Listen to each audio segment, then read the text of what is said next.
And if they want to play Clemson, in my opinion, they need to come to Clemson or they need to pay for all expenses. Other than that, there's no reason for us to play them. I did call, their Saturday morning. Did not connect with Dabo. Once again, this is a decision that is made by the medical advisors, and we took the information that was provided by Clemson with this specific situation,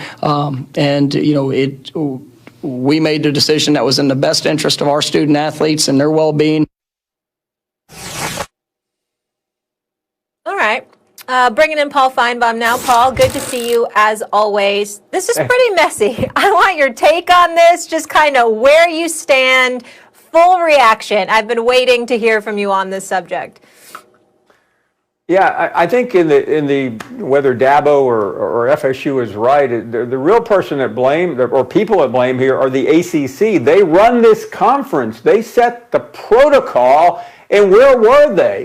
They're supposed to be involved, and I know that they were on the periphery, but it seems like the commissioner of the ACC, John Swofford, should have been on these calls and making the final determination.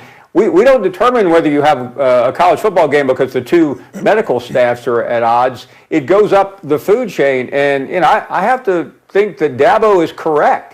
They went down there. They were ready to play. And frankly, they needed the game. Clemson right now needs any kind of win you can get to impress this committee as they get ready for tonight and move on, obviously, to play Notre Dame in a rematch for the ACC championship game.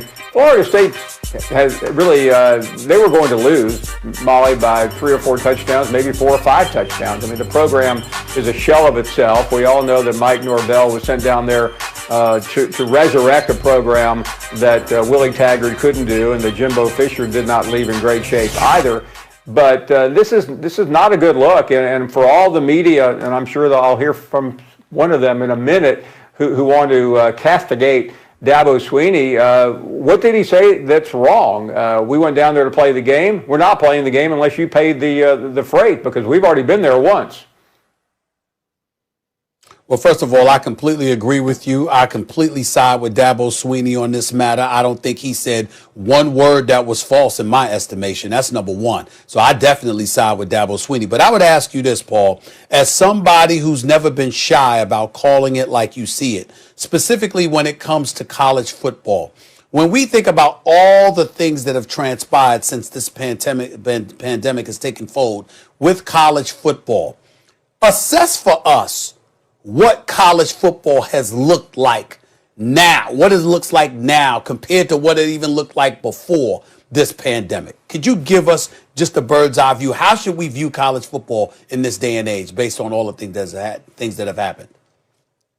Yeah, Stephen A., right now, college football is a train wreck. I mean, you have games being postponed, canceled, rearranged, repurposed. I mean, it is a terribly ugly look. And by the way, college basketball is going to look worse. It's going to have a difficult time getting off the ground here tomorrow when it begins. But college football made the decision we are going to have a season, and now they are paying for it. Last week, 18 games were either postponed or canceled. And already this week, a few are off the board, and it's going to be difficult. And it's really about getting to the finish line.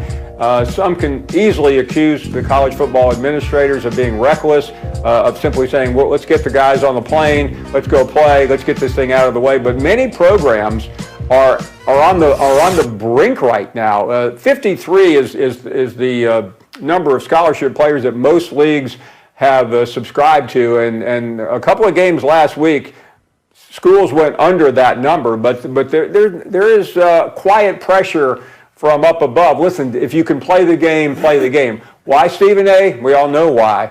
It's television inventory. It's about money. And even though they've lost a lot of money already by not having the stadiums full and by truncating the season, now it's simply about figuring out a way over these next 4 weeks to get to the end line of the regular season and somehow, some way, getting the college football playoff played on January 1st and then ultimately on January 11th. And one more thing, the College Football Playoff Committee, they're meeting right now, guys, in Grapevine, Texas. And I interviewed Bill Hancock the other day, and I said, did I hear this correctly?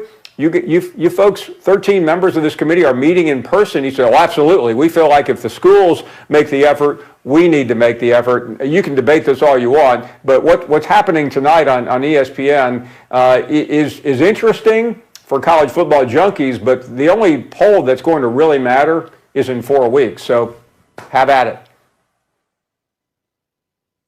I don't agree with Dabo's statement. Stephen A. and I feel about this very differently, Paul. I don't understand it. What was Dabo talking about even when he talks about, like, why would they want to cancel the game?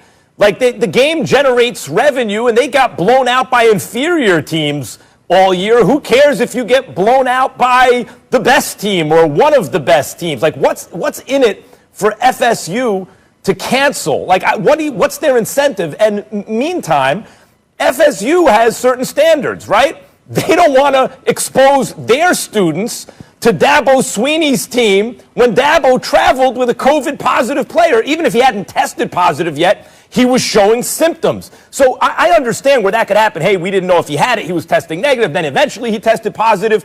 But, dude, you were the head coach who opted to travel with the kid. And now the opposing head coach, who has nothing to lose by playing your team, says, like, I don't want to expose my kids to that, and now Sweeney's going off? Why is Dabo going off on him, Paul? What's the logic there? Well, listen, in terms of the motivation, I would agree.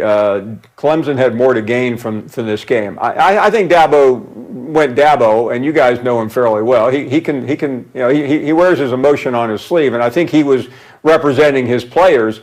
And I'm not going to try to get into what would have happened had they played, because we haven't seen any evidence so far this season that play on the field where transmission of the virus is going on the field. It's happening on planes, it's happening in locker rooms, and a lot of other places. So there's no easy answer to that. I mean, this is a controversy.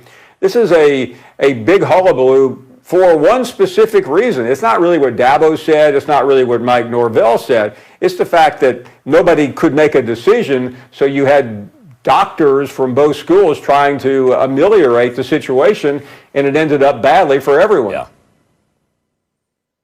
When you needed some central authority there to make a call. Yeah, I get that point. I just don't know why Dabo. No Well, remember, question. Boston College, score because you think he showed up against Boston College with Trevor Lawrence.